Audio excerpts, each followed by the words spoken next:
Le hip-hop en Tunisie, comme dans une grande partie de l'Afrique du Nord, a été introduit sous l'influence du rap américain et du hip-hop francophone, c'est-à-dire le hip-hop venant de la France et d'autres pays francophones. Le genre s'est implanté en Tunisie via la télévision, internet et autres, où les jeunes Tunisiens ont découvert la culture hip-hop mondiale. Au début, la scène était principalement underground.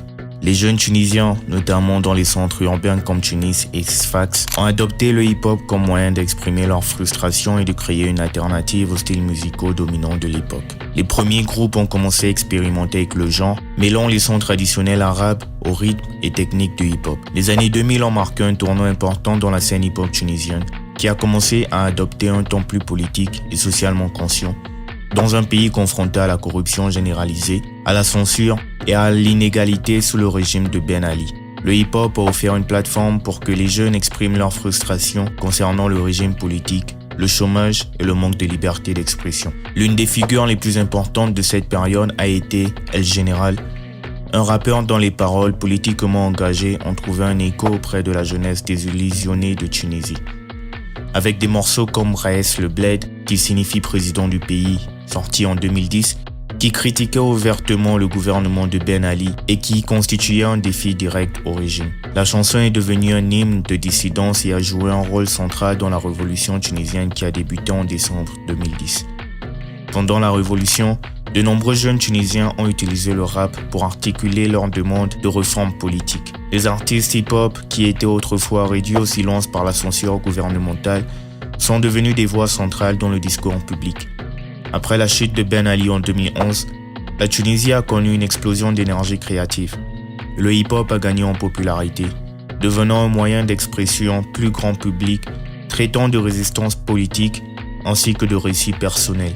Cette période a également vu l'émergence de nouveaux artistes et groupes qui ont utilisé le hip-hop pour aborder des problèmes sociaux comme la pauvreté, le chômage et l'instabilité politique, tels que Clay BBJ ou Balti, qui ont acquis une reconnaissance nationale pour leur musique. L'influence croissante du genre s'est également manifestée par l'incorporation de la trap, du reggaeton et des beats électroniques, ce qui a élargi son attrait. En plus des questions sociales et politiques, de nombreux rappeurs tunisiens ont également exploré des thèmes liés à l'identité personnelle, à l'amour et aux expériences quotidiennes des jeunes en Tunisie. Le genre a contribué à combler le fossé entre les différentes classes sociales et régions, unissant les jeunes des centres urbains avec ceux des zones rurales. Bien que la censure se soit assouplie dans la période post-révolutionnaire, le gouvernement continue de surveiller et de réguler la musique qui critique le statu quo, en particulier lorsqu'il s'agit de critiquer les factions islamistes et laïques dans le paysage politique tunisien.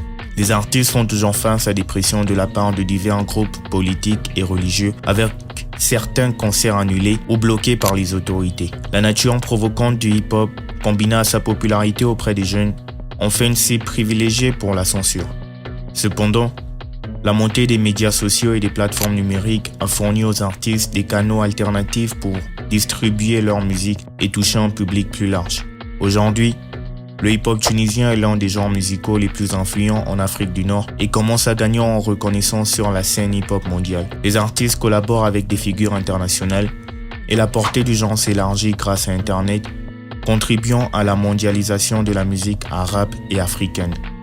En dehors de la Tunisie, des rappeurs comme Tunisiano ou Al Capote, grâce à leur succès, ont contribué à l'expansion du rap tunisien au-delà du monde arabe.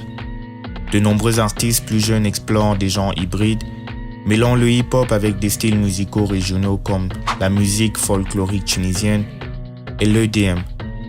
Cette fusion a créé de nouvelles possibilités pour le genre, tout en maintenant ses racines dans le commentaire social et politique.